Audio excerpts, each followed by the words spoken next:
we tend to operate in extremes. Yeah, it's been a week of extremes. I think extreme reactions and just this idea that who you are is the most recent game you played, not the culmination of the work that you've, and or the tape that you've put out on the year. It's you are who your most recent game is, and you're kind of seeing uh, people that react just again off individual games, which it's just kind of part of the landscape. Mm. Yeah, not necessarily my favorite part of the landscape, but I do. You and your Well, I like to think about things, mm, Uh, Tim, mm. you just Max, I was mean to you this morning. Yes. Okay, all right. I just gotta check sometimes. Tim, I do one. Couple of kids over here, Tim. Couple of kids. I do wonder how you balance that personally when you're looking at what was. I mean, there's no denying a very, very bad performance against Minnesota versus what you've seen over the rest of the season because it's really easy in my mind to be like, okay, they have 6 performances that I thought they played reasonably well, or at least there were plenty of positives to take from all those. You have one performance where there's 0 positives basically to take from. Like, how do you balance that to figure out what you think you're going to see moving forward?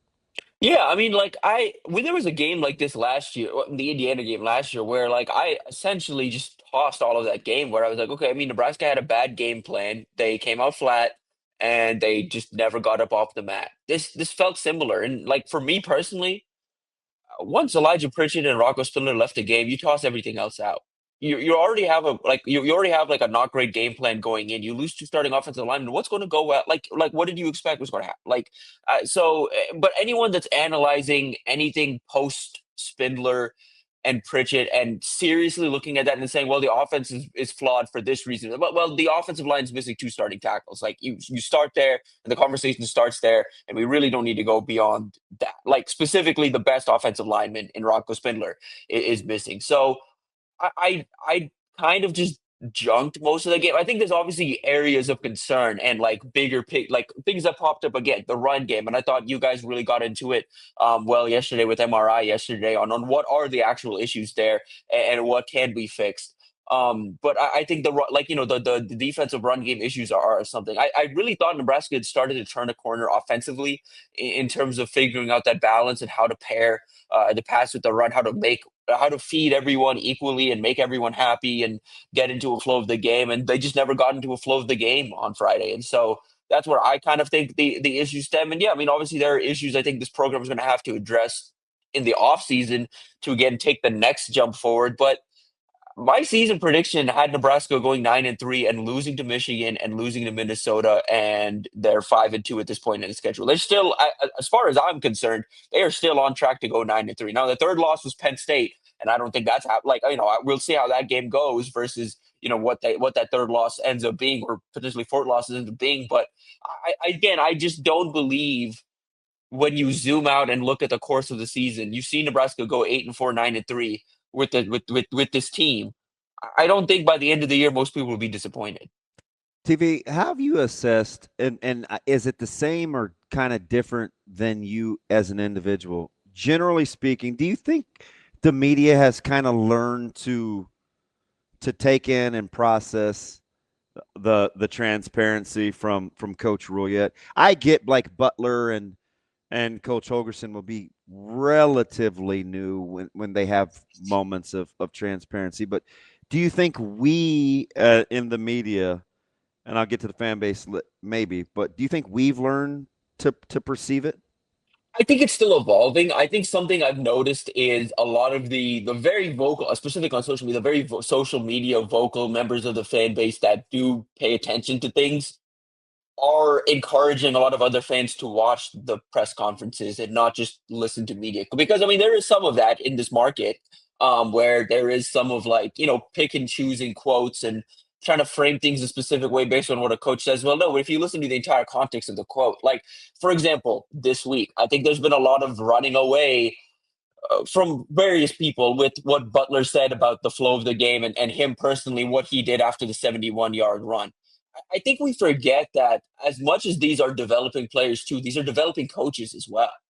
And I thought that was a moment of transparency from Butler, and that's not something to be concerned about. It's okay, well, it's good to know that the guy that it has NFL experience and has coordinated at a high level and does, for the most part, know what he's talking about, does still have moments where he can learn and is recognizing those moments and learning from them.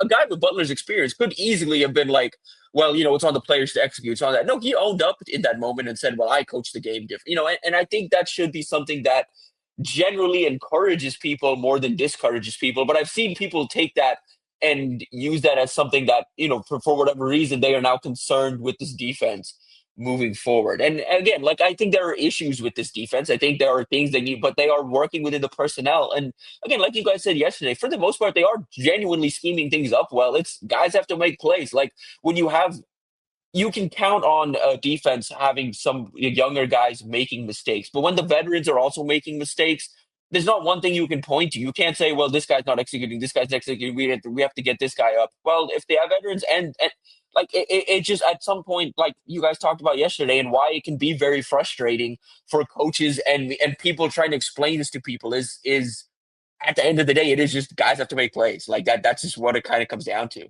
Yeah, and here's the thing too, if you're not mastering, because a lot of it is just discipline, in Right. my opinion, like base fundamentals.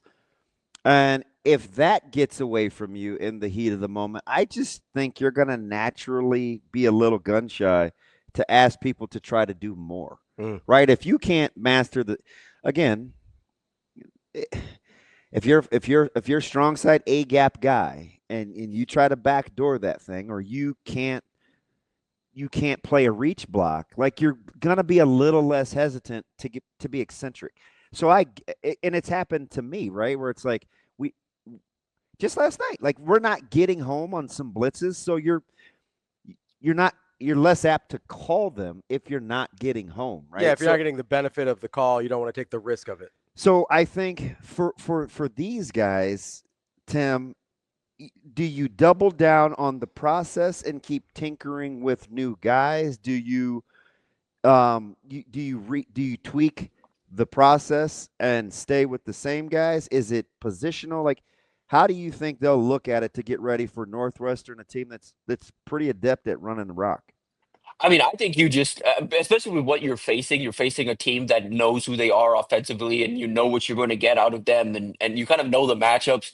And again, like with Minnesota, I do feel like this is generally a team where Nebraska can win one-on-one matchups. They just have to kind of do it. So, yeah, I mean, I think you double down in this situation. Like, I think this is the type of opponent, and coming off the game that you had, you do double down because, again, I do think there's a belief within the locker room and within this defensive staff that this group is progressing and development isn't always linear. But over the course from what we saw from game one to through Michigan State, I thought you saw progression, and then it all came crashing back to earth. It fell back to earth a little bit against Maryland, of course, and then really came crashing down to earth last week. So, yeah, again, this is a defense that has had promising moments and developed, but yeah, I don't think you throw away the development and the growth of the unit that they've had together over one game. But yeah, I mean, I think there's a lot that's going to be asked of guys. I think you're going to see a similar tight leash on specific individuals in the back seven in particular of like, hey, if this isn't happening again this week, like we've got guys that will make those plays or will at least try, and will put themselves in position to like make those plays. Rank these in order of operations, because I think I was a little more taken aback by the offense than the defense, even with the offensive line injuries. By the way, Spindler even being back at practice. Yeah, I know. I mean, good on that guy. Sunday morning I texted Steve. I was like, oh, should we get our Rocco's probably potentially out for multiple games? I mean, that thing was like that was compound. Yeah. Like, he jumped into the tunnel. Like, anyway, and if Shavers tried to play and that hurt too much, like, it's going to be fascinating. But anyway, would you start with physical run game, EJ touches, limit check with me's or RPOs, or quick game? Quick game, limiting RPOs, physical run game, EJ touches. Ooh. Slot those in order for me for this offense this week. I feel like the very simple thing is EJ touches. Like, I just think like that's just something EJ that's touches like one. Yep. Yeah, and then yeah, like I think limiting, like, no, I mean, like, because I think one goes in hand with the other. More EJ touches also means like limiting the like RPOs where Dylan's like throw and just hand it off. Just get Emmett the ball, give him an opportunity to carry the ball, get him an opportunity to get comfortable. And then yeah, quick game, like again, like get to that. But like I just think from what we've seen from this team so far, for whatever reason, they haven't gotten into the flow of like a good, like a consistent quick game. Like they found the screens, but they haven't found like really much beyond that. Even like last week, like again, I saw people in the last 2 weeks being like, "Run mesh, why aren't they running mesh?" They're trying. It's not. It's covered up. It's Yeah, like and they're. yeah, you can see that. I thought Collins was pretty smart. I said Yeah, that before the yeah. game. I'm saying it even more after. Their pre-post, whether he was playing two man or that inverted cover, like they're pretty good with their disguises because Yeah, they're not absolutely. elite. They're pretty good with what he wanted to do. Yeah, and they try like that's a defense that like again, they know who they are, but also like against a team like and they are one of those unique kind of like middle to the they're not a top tier contender in the Big Ten, but they're one of those teams that typically has the secondary talent. They do this year to like keep up with most anybody in the conference. Like they can stick in coverage against most anyone in the And conference. they They were trust missing those some guys. fellas too. Yeah. Yeah. So it's again, it's just it's assignment stuff, but like yeah, the quick game stuff just hasn't been there. So that's why I put it lower, just because I don't think that's something that they're gonna suddenly find. But again, like I think it just comes down to Well, one what getting what, each what of would the you call Cincinnati? Just checkdowns, not necessarily quick game. I would say those are more, yeah, because it's coming back to that. Like I think there's built in obviously some of that for Dylan. The part of this is I don't know how much Dylan's going to that like compared to what he was early in the season. Like it does, and part of that I think flow of the game matters too against both Maryland and Minnesota. But there were times where I felt like okay, well he's not looking underneath really at all. Like he's not really assessing the check down options there. So that's part of it. I think this is just like an offensive operation right now that when it's working, it really like it's efficient, it's smooth, and they're getting chunk plays off of everything. Like it's not one thing in particular, but like they're able to just create chunks. And right now, like but the problem is they don't have a bread and butter where it's like okay, well we really need something. This is what we turn to. It's because they can attack in so many different ways, and when it's working, so many different things work. They don't have a specific thing of like okay, we're in trouble. We need to lean on this. It's crazy how to start the third quarter when it was 7-6, they go run, and they get the screen to EJ. You're moving, you take the shot play to Key, you don't get it. The next play is a sack, the next play is a sack, drive over.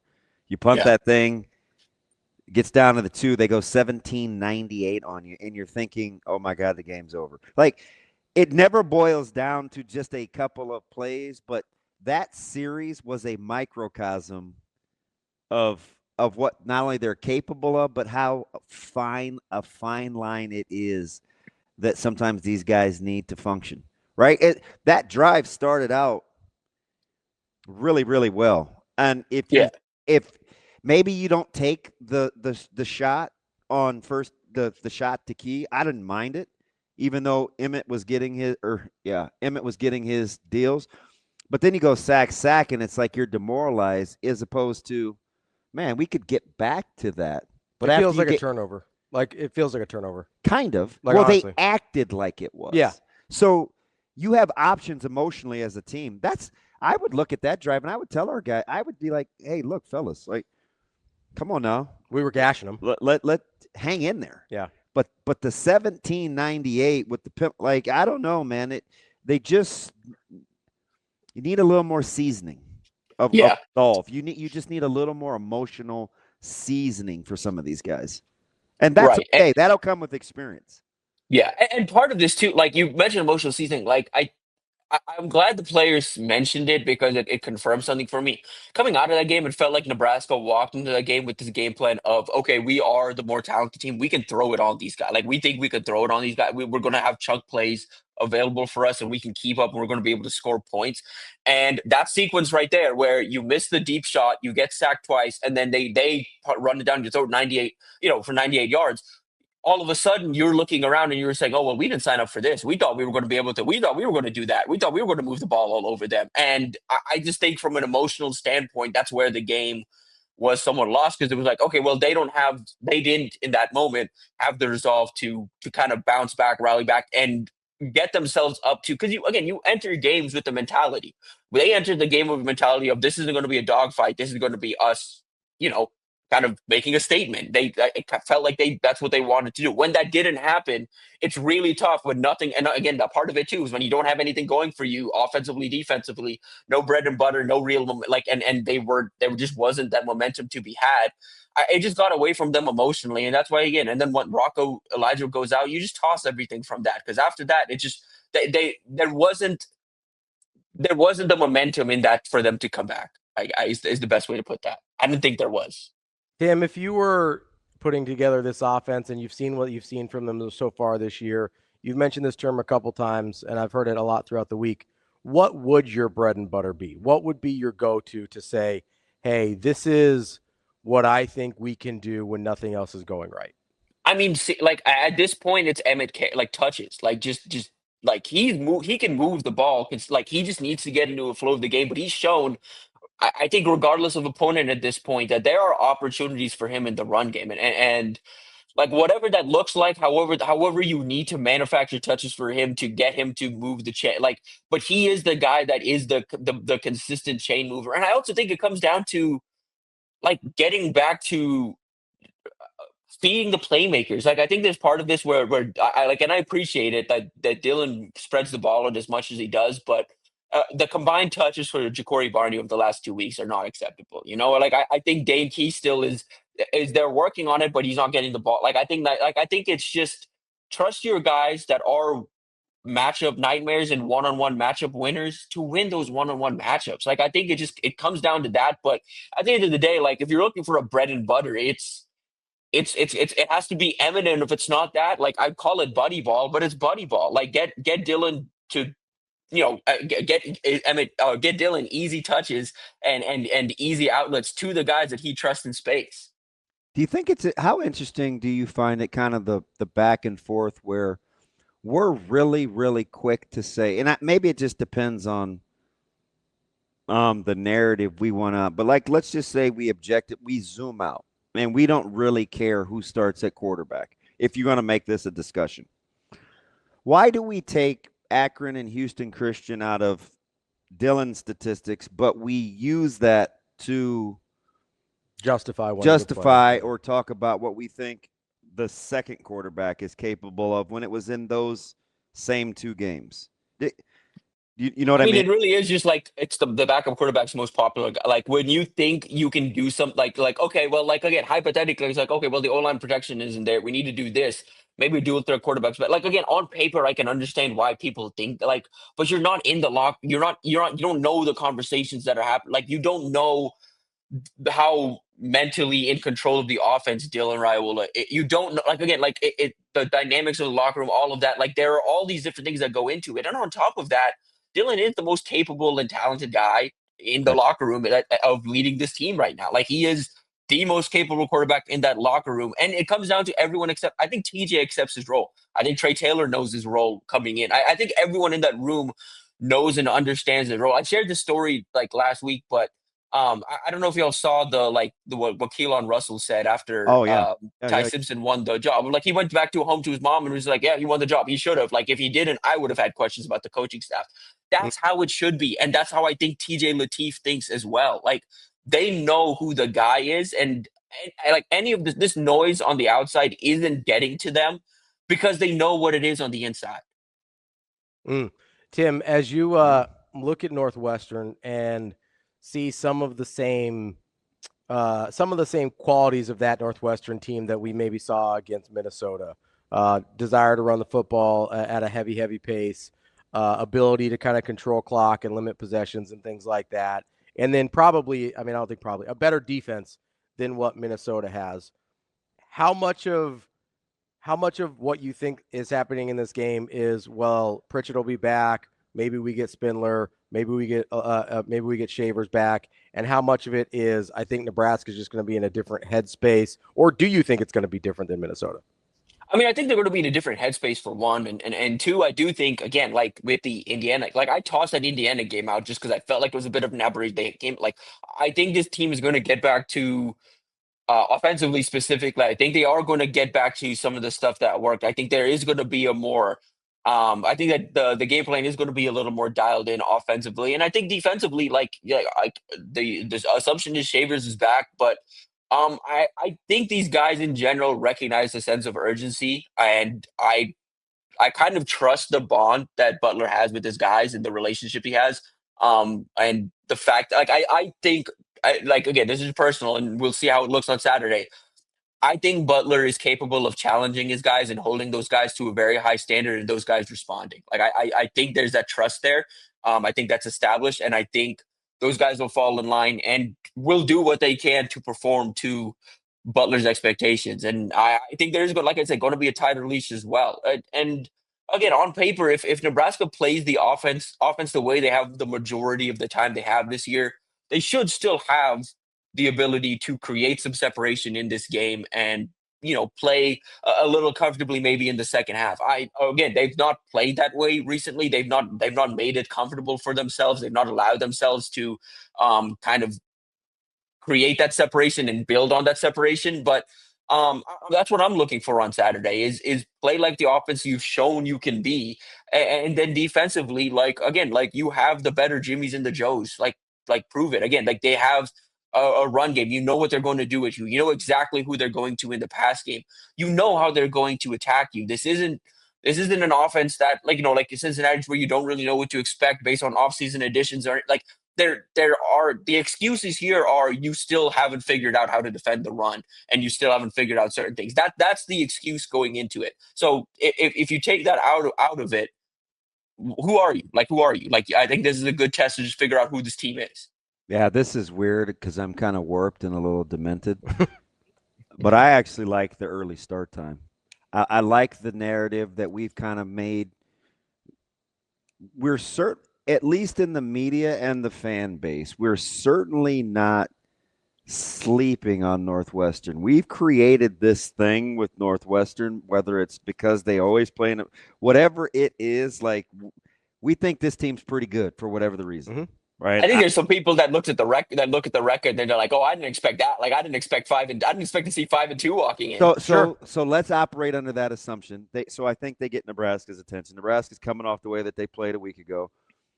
If it was me, like you want that game early. I don't think it'll be sleepy. I think the fan base will respond because I think they're pissy. Like if I'm a player, I played on Friday. Like I've had to listen to this forever. You're ready to go. Like the minute we get a chance to play this thing, I want to play it. I love the 11. Outside of when I have to start my day, I love the 11 o'clock kick for me.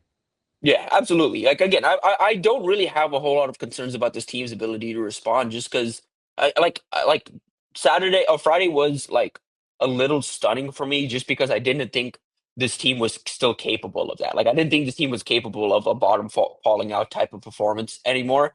But I like the way they've responded, the way like it's reminded like again like what I know about this team and what I believe about this team is this is a strong team that is responding, that was as frustrated as everybody watching on Friday, was as frustrated being in that moment and knowing they like not knowing, but like trying to find answers and not really having any.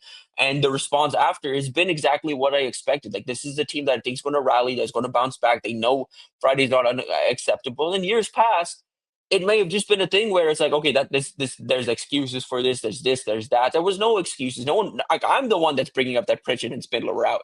Dylan didn't do that. The offensive guys weren't like, well, you lost two starting offensive tackles. Like, well, offensive linemen, what are we supposed to do? Like they didn't say that. They were like, well, we didn't play well enough. 6 points is unacceptable. Mm-hmm. Tim, you got me doing it. Changing gears real quick. I rub off on him in a positive way. Obviously. Tim, what do we have coming up in terms of recruits coming in? I know with the 11 o'clock kick, it can make it challenging, but it sounds like they're still trying to get some visitors in this weekend. Yeah, super interesting that it's a lot more national guys than I expected. And in 26, you've got an official visitor, Damon Lewis, younger brother of Panthers guard Damian Lewis, edge rusher, out of Charlotte, that's visiting and making his official visit. He's got this visit on the books, then Florida State next week. We'll see kind of how this weekend goes, especially with Florida State kind of playing the way they are, the hot seat kind of getting warmer for Mike Norvell. I don't know if he makes it back. And on that note, they're also bringing the Tadarius Hughes in, four-star safety out of Miami Northwestern that's committed to Florida State. Miami's been working there, trying to flip him away. He's been to Miami, like stayed at Miami and gone to Hard Rock Stadium a few times this year. Syracuse still in the mix a little bit too. Florida State, again, still in the mix. This is turning into an Addison Williams and Evan Cooper head-to-head battle, which is fun for people around here. Nebraska loves him. He's at the very top of their safety board. Big playmaker at 6'3", 180 pounds. Athletic in coverage, but come down and thump as well. And Nebraska would love they see him as like an early type contributor. Same with Danny Odom, of course, who's back in town this weekend. In 27, it's a really good opportunity for DeKeel Shores and the receivers. Quentin Hale and Taylor. Yeah, Hale, number 6 receiver in the country out of Los Angeles Cathedral. Like USC is the early favorite there, and that's one that I would be surprised if USC lets him leave LA. But Nebraska's going to get a shot this weekend. Khalil Taylor's the guy I would keep a look at. Nebraska was a second offer for him after Penn State, but he made that early Penn State commitment. Hadn't really made any other visits elsewhere. Backed off the commitment, now making visits. Nebraska's done well there. They've got a couple, obviously, relationships to the area and have been in this recruitment since 2023. So that's one I'd keep an eye on. Trey Taylor is going to be working on him this weekend too. And then the one I would keep an eye on at the receiver position that's not super highly ranked, Justin Lindsay's back in town. Unranked technically, receiver out of Lee Summit North. He camped in June at like right around 6'2", but I love the way he moves. He's a really good route runner. Does a good job creating separation in and out of his routes. There's just a lot of like mastery of the route running there. Trey really liked him, throwing to him. This is going to be his third visit since landing that offer, and his second game day visit. Like that just has a chance to move pretty quick for Nebraska. Lee Summit North, obviously the connections are there, and he's a guy that I think was in the midst of a bit of a breakout junior season, has some touchdowns, getting more production on the field, and Nebraska may be in wait and see mode just because they have such a loaded 27 big board. But he's the kind of guy I could see they take somewhat off the radar that has no stars, and people would be surprised that he ends up signing with Nebraska. All right, we're not surprised that with Nebraska's connection to Murfreesboro, right? With a Waifu, and it seems to be kind of a little quiet place that they have really good relationships. They're establishing themselves. I noted it in my show. Yeah, go ahead. It's weird. It's like because what's weird about it is too. It's like no one tries in Tennessee outside of like guys try spot recruiting, but Nebraska's really tried to like establish a presence there. This is one this week in Princeton, but like one that like people I think the ship has sailed just because of the season they've had and the way it's gone. But Nebraska really tried late for Chasten Smith, 4-star cornerback who's headed to Notre Dame. He's from a similar area. They got him on campus quietly last year, really opened his eyes. And if he didn't make that early Notre Dame commitment, I think Nebraska would have had a seat at the table and been a real contender there. But just the way that recruitment got away from them. But that's been interesting. I've been trying to like figure out there's a couple of relationships there that have helped Nebraska, but there's something there's for whatever reason people in Tennessee are really receptive to Nebraska. That's our guy Tim Verghese, Inside Nebraska. Tim, appreciate the time as always. Hopefully we enjoy the game a little bit more this week. Yes, of course. Appreciate you guys. Thanks, TV. That's TV from Inside Nebraska. Great stuff there as always.